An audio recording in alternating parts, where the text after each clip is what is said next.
রসুল সাল্লাল্লাহু আলাইহি সাল্লাম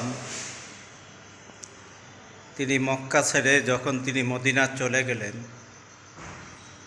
তো মদিনার আনসারী সাহাবীরা রসুল সাল্লাল্লাহু আলাইহি সাল্লামকে দেখে তারা খুশি হলেন।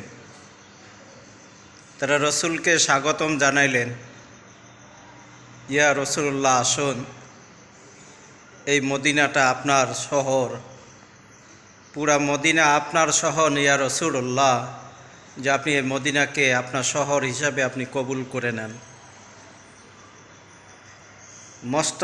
মক্কার নিষ্ঠুর কাফেরেরা তারা রসুল সাল্লাল্লাহু আলাইহি সাল্লামকে তারা মক্কাতে থাকতে দিলেন না। রসুল সাল্লাল্লাহু আলাইহি সাল্লাম তিনি মক্কাতে নির্যাতন হলেন, তিনি অত্যাচারিত হলেন, জুলুম অত্যাচার, তিনি নির্যাতন নিপীড়ন সব কিছু তিনি সহ্য করে আল্লাহ সুবহানাহু ওয়া তাআলা রসুল সাল্লাল্লাহু আলাইহি সাল্লামকে বললেন যে আপনি মক্কা হইতে আপনি মদিনা হিজরত করেন।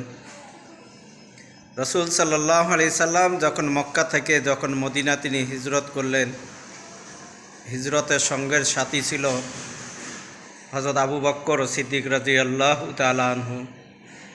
মেরে ভাই ও মোহতারাম বুজুর্গ দোস্ত, যে আজকে আমরা কি করছি, কোথায় আমরা, যেখানে মক্কা থেকে মদিনা নবীজি দিনের জন্য, দিন ইসলামের জন্য, আমাদের আপনার আমার কল্যাণের জন্য যে নবী নিজে মাইর খাইলেন, শরীর থেকে রক্ত ঝুরেলেন, আজকে সেই নবীর উম্মত বলে আমরা দাবি করি।